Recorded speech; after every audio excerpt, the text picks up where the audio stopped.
اللہ تعالیٰ ارشاد فرماتے ہیں کہ ہم نے اس قرآن میں لوگوں کے فائدے کے لیے بار بار اور طرح طرح سے ہر قسم کی مثالیں اور مضامین بیان کر دی، لیکن انسان بحث اور جھگڑا کرنے میں ہر چیز سے بڑھ گیا ہے۔ وَكَانَ الْإِنسَانُ أَكْثَرَ شَيْءٍ جَدَلًا، وہ سمجھنے اور ماننے کے بجائے بحث کرنے لگتا ہے۔ اگلی آیت میں ارشاد فرمایا وَمَا مَنَعَ النَّاسَ أَن يُؤْمِنُوا إِذْ جَاءَهُمُ الْهُدَى وَيَسْتَغْفِرُوا رَبَّهُمْ، لوگوں کو اس کے بعد کہ ہدایت ان کے پاس پہنچ چکی ہے، ایمان لانے سے اور اپنے رب سے معافی مانگنے سے اس چیز کے سوا کسی اور چیز نے نہیں روکا کہ ان کی قسمت میں یہ ہے کہ ان کے ساتھ بھی پچھلی قوموں جیسا معاملہ ہو، پہلوں جیسا معاملہ ہو، یا عذاب ان کے سامنے آ کھڑا ہو۔ یعنی قرآن مجید کی شکل میں اللہ تعالیٰ کی طرف سے جو بہت واضح رہنمائی آ گئی ہے، اس کے بعد بھی وہ ایمان نہیں لاتے، تو کیا ان کو اس کا انتظار ہے کہ پچھلی نافرمان قوموں کی طرح اللہ تعالیٰ انہیں تباہ کر دے، ہلاک کر دے، صفحہ ہستی سے مٹا دے، یا عذاب آ جائے پھر وہ مانیں گے؟ اس کا انتظار کر رہے ہیں۔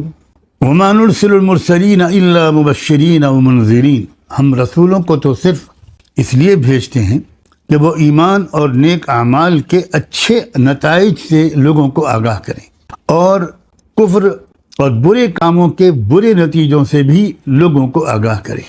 جو لوگ کفر اختیار کرتے ہیں وہ باطل کا سہارا لے کر، بے بنیاد باتوں کا سہارا لے کر جھگڑتے اور بحث کرتے ہیں تاکہ اس کے ذریعے حق کو ڈگمگا دیں، اور اس کوشش میں انہوں نے میری آیتوں یعنی اللہ کے کلام کو اور جس چیز سے ان کو ڈرایا جاتا ہے اس کو مذاق کا موضوع بنا رکھا ہے۔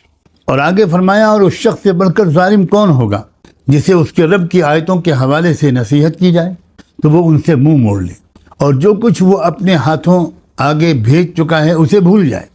حقیقت یہ ہے کہ ایسے لوگوں کے کرتوت کی وجہ سے ہم نے ان کے دلوں پر ایک طرح کے حجاب کے غلاف چڑھا دیے جو اب ان کو اس سے روکتے ہیں کہ وہ اس قرآن کو سمجھیں، اور ان کے کانوں میں ہم نے ڈانٹ لگا دی ہے، اور اگر اب تم انہیں ہدایت کی طرف بلاؤ گے تب بھی وہ صحیح راستے پر ہرگز نہیں آئیں گے۔ ربک الغفور ذو الرحمہ، اور اے رسول آپ کا رب بہت معاف کرنے والا، بڑا رحمت والا ہے۔ اگر وہ ان کو ان کے اعمال کی سزا میں پکڑتا تو بہت پہلے ان کو عذاب دے دیتا، فوری طور پر ان کو سزا دے دیتا، لیکن ان کے لیے ایک وقت مقرر ہے، سزا کے لیے ایک وقت مقرر ہوتا ہے، جب وہ آ جائے گا تو ان کو اس سے بچنے کے لیے کوئی پناہ گاہ نہیں ملے گی۔ لن یجدوا من دونہ موئلا وتلک القری اہلکناہم لما ظلموا، اور دیکھو نظر ڈالو یہ ساری بستیاں جن پر عذاب نازل ہوا تمہارے سامنے ہیں، جب ان قوموں نے ظلم کی روش اپنائی تو ہم نے ان کو نیست و نابود کر دیا، ہلاک کر دیا۔ ظلم جب حد سے بڑھنے لگتا ہے تو اللہ تعالیٰ ظالم قوموں کو ضرور اسی دنیا میں سزا دیتے ہیں، اور فرمایا اور ہم نے ان کی ہلاکت کے لیے بھی ایک وقت مقرر کیا ہوا تھا، جب تک وہ وقت نہیں آیا جب تک ہم نے سزا نہیں بھیجی۔ ہر قوم کے لیے ایک وقت مقرر ہوتا ہے، لکل امت اجل، اللہ تعالیٰ نے قرآن میں کسی اور مقام پر ارشاد فرمایا ہے۔ یہ رکوع جو درمیان میں آیا، اس میں پہلی بات تو یہ ارشاد فرمائی گئی کہ اس قرآن مجید میں ہم نے انسانیت کے لیے کھول کھول کر ہر مضمون بیان کر دی، ہر وہ بات جس کی انسانیت کو اپنی انسانیت کے بحال کرنے کے لیے جاننا ضروری ہوتا ہے، وہ سب اللہ کہتا ہے ہم نے قرآن میں بیان کیا۔ یہ قرآن مجید کی بہت ہی بہت بہت بہت اہم خصوصیت ہے۔ ہمیں کسی مسئلے کا حل چاہیے ہو، کسی سوال کا جواب چاہیے ہو، زندگی کے کسی شعبے میں صحیح طرز عمل کو ہم دریافت کرنا چاہتے ہیں، کسی مسئلے کی تہ تک پہنچنا چاہتے ہیں، تو یقیناً ہم کو اپنے سوالوں کا جواب قرآن میں ملے گا۔ ہمیں قرآن مجید کی زبان کو سمجھنے کی صلاحیت پیدا کرنی چاہیے، قرآن میں تلاش کرنے کی عادت ڈالنی چاہیے۔ نزلنا علیک الکتاب تبیانا لکل شیء وہدی ورحمۃ وبشریٰ، اللہ تعالیٰ نے قرآن مجید کے بارے میں سورہ نحل میں عجیب بات فرمائی، اے محمد ہم نے تم پر یہ کتاب اتاری ہے جس میں ہر چیز کا بیان ہے۔ اب سوچئے ذرا، انسانی زندگی کو صحیح راستے پر ڈالنے کے لیے جن معلومات کی ضرورت ہے، جن علوم کی ضرورت ہے، جن رہنمائیوں کی ضرورت ہے، جن ہدایات کی ضرورت ہے، زندگی کی گتھیاں سلجھانے کے لیے جو جانکاری انسان کو ہونی چاہیے وہ اللہ نے قرآن میں رکھی ہے۔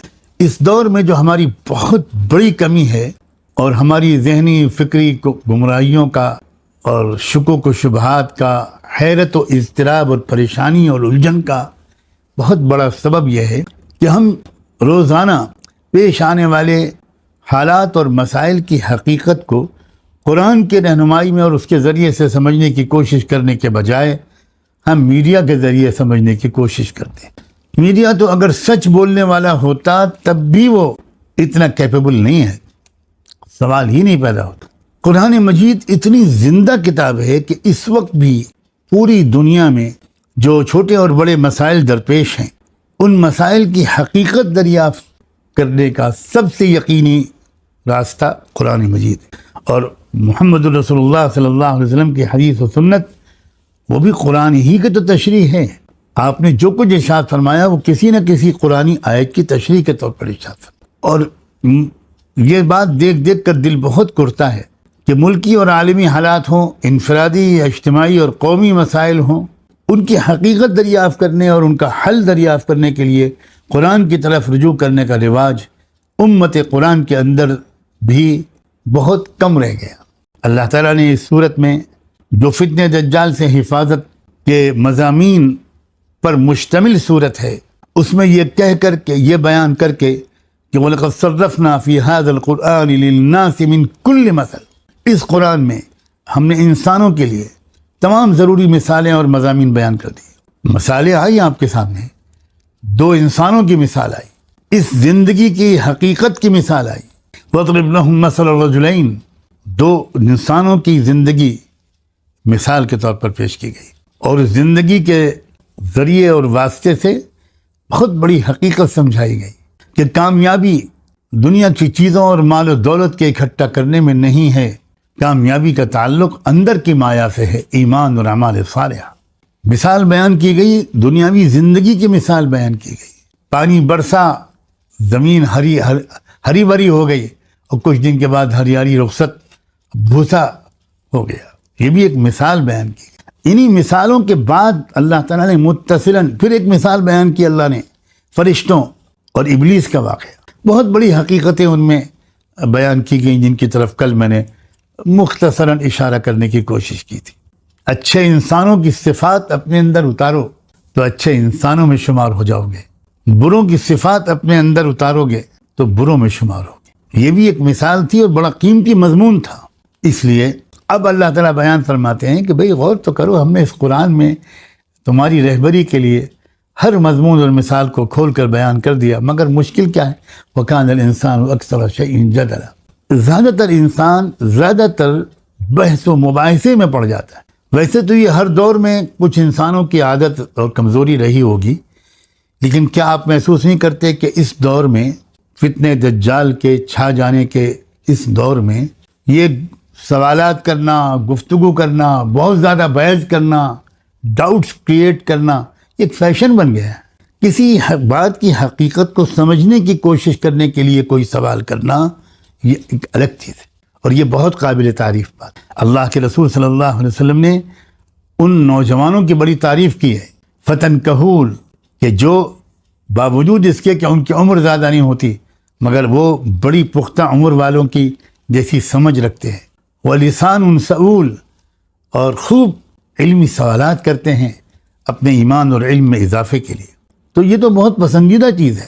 اس طرح کے سوال کرنے والے کی نفسیات یہ ہوتی ہے کہ میں تو نہیں جانتا، آپ جانتے ہیں تو اپنے علم میں سے کچھ آپ مجھے کچھ عطا کیجیے۔ اس میں اپنی کم علمی کا اعتراف کے ساتھ سوال ہوتا ہے۔ ایسا سوال بہت اپریشیبل ہے، اور وہ جو اعتراض اور بحث و مباحثے والے اعلیٰ سوال ہے، اس میں وہ سوال کرنے والا دراصل اس نفسیات کے تحت سوال کرتا ہے کہ میں جانتا ہوں، آپ نہیں جانتے، میں صحیح سمجھ رہا ہوں، آپ غلط ہیں۔ یہ وہ چیز ہے جس کو جدل کہتے ہیں۔ اور اس وقت کس قدر بحث و مباحثے کی عادت پڑ گئی ہے، اللہ اکبر۔ ذرا سوشل میڈیا پر نظر ڈالیے، اتنا دکھ ہوتا ہے کہ رمضان مبارک میں بھی ہمارے سوشل میڈیا کی سائٹس پر کیسی تو میں اور کیسی کیسی بحثیں چلتی رہتی. رمضان میں تھوڑی سی کمی ہوئی ہے، ورنہ تو اللہ کی پناہ، اللہ کی پناہ. ہمارے نوجوان طلبہ اور نوجوان علماء کس طرح میں ایک سوال، پھر اس کا جواب، پھر جواب کا جواب الجواب، پھر جواب الجواب کا پھر جواب، پھر جواب کا پھر جواب. اور یہ تو میں نے سوشل میڈیا کی طرف ایک اشارہ کر دیا. انہیں ایک عام مزاج کیا ہے اس وقت کا؟ جس انسان کے اندر ایک طلب ہوتی ہے، کچھ جاننے، علم کے اضافے کا، ایمان کے اضافے کا شوق ہوتا ہے، اس کے سوال کرنے کا انداز بھی مختلف ہوتا ہے اور سوال بھی مختلف ہوتا ہے. اور جس انسان کا یہاں پر تذکرہ ہے، جدل والی بات، بحث مباحثہ، جس کو آج کل بہت قابل تعریف سی چیز سمجھی گئی ہے، اس سے وہ جس نفسیات سے وہ چیزیں نکلتی ہیں اس میں تکبر ہوتا ہے، بڑے بول ہوتے ہیں، دعویٰ ہوتا ہے کہ میں جانتا ہوں. ایک حدیث کے الفاظ یاد آ رہے ہیں یا مضمون یاد آ رہا ہے جس میں آپ نے ارشاد فرمایا تھا کہ اذا اراد اللہ ان یہلک امتا سلبها العمل وسلط علیہا الجدل. جب اللہ تعالیٰ کسی قوم کو برباد کر دیں اور ہلاک کر دینے کا فیصلہ کرتے ہیں تو اس کی عملی قوت چھین لیتے ہیں اور اس کے اندر بس بحث مباحثے کی قوت اس کے اوپر مسلط کر دیتے ہیں. وہ حلقے جو صحیح تربیت پاتے ہیں، میرا اشارے کو سمجھیے گا، اس حلقے کے افراد جو صحیح روحانی تربیت پاتے ہیں، وہ تربیت جس کا میں مسلسل ذکر کر رہا ہوں سورہ کہف کے تشریح کے دوران، وَاتْلُ مَا أُوحِيَ إِلَيْكَ مِن كِتَابِ رَبِّكَ، جس میں وحی کے ذریعے آنے والے علوم حاصل کیے جاتے ہیں اور جہاں اہل دعا کی صحبت اختیار کی جاتی ہے. وَاصْبِرْ نَفْسَكَ مَعَ الَّذِينَ يَدْعُونَ رَبَّهُمْ، صبح شام جو لوگ اللہ تعالیٰ سے بندگی اور دعا والا تعلق اور رابطہ قائم کرتے رہتے ہیں، انسان ان سے وابستہ ہوتا ہے. وہاں آپ دیکھیں گے کہ بحث و مباحثے کا مزاج نہیں نظر آتا یا کم نظر آتا. ایک سمع و طاعت ہوتی ہے، ایک بات سننا اور ماننا، یہ ایک ذوق بنتا ہے. تو عملی لوگ ہوتے ہیں یہ، کچھ زبانی بحث و مباحثے والے لوگ نہیں ہوتے. اس کے علاوہ فتنہ دجال سے متاثر جو نظام ہائے تعلیم ہے، جو اس وقت عام طور پر صورتحال نظر آ رہی ہے، یعنی عجیب غریب بات ہوتی ہے.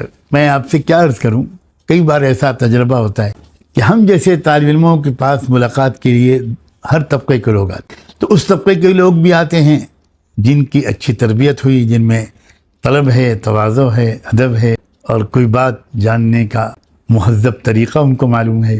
تو وہ جب اپنے بڑوں کے پاس آتے ہیں تو ان کا بیٹھنے کا انداز، بولنے کا انداز، سننے کا انداز مختلف ہوتا ہے. وہ کوئی پجاری نہیں ہوتے، بھکت نہیں ہوتے، لیکن ایک سنجیدہ اور فرق مراتب، یعنی کس کو کس طرح، کس سے ہم کو ڈیل کرنا چاہیے، کیسا ہمارا بیہیویئر ہونا چاہیے، کیسا بیہیو کرنا چاہیے، یہ ان کو آتا ہے. اس کے برعکس ہم دیکھتے ہیں بہت سے ایسے لوگوں کو، تو کوئی برے لوگ نہیں ہیں، نماز صوم و صلات کے پابند ہیں، وہ آتے ہیں اور وہ بالکل ان کا موڈ دوسرا ہوتا ہے. ایسا لگتا ہے کہ جیسے وہ کچھ بتانے کے لیے آئے.